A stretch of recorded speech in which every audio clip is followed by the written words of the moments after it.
Pois quería contarvos algunhas das historias que falan destes personaxes míticos propios de Galicia.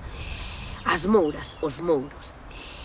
Unha das lendas que fala dos mouros e das mouras, en concreto dunha moura, é a Moura da Xoia. En Vilachá, concello de Boborás, en Ourense, hai un lugar chamado a Xoia, e ali dice que en tempo antigo vivían mouras e mouros.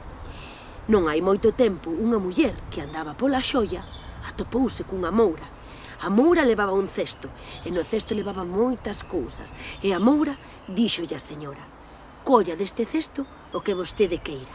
A muller escolleu unhas tesoiras. E cando a muller colleu as tesoiras, a moura quitounas e picoulle con elas. A muller do susto pechou os ollos, e cando se abriu, a moura xa non estaba.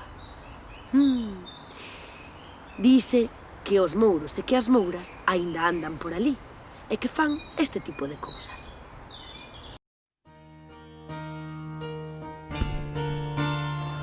Ben, e agora vouvos contar outra lenda. Esta é moi curtiña. Titúlase A Moura de Penalonga.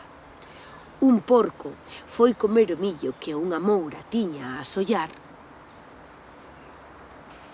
no lugar de Penalonga, na parroquia de Xiradga, concello de Beariz, en Ourense. Cando a moura viu o porco comendo o seu millo, colleu un restrelo, lanzoullo e cravoullo no lombo. E unha vez que fixo isto, díxolle ao porco, que estaba ali deitado: ti quedaches mal ferido, mais o teu amo ficou ben servido.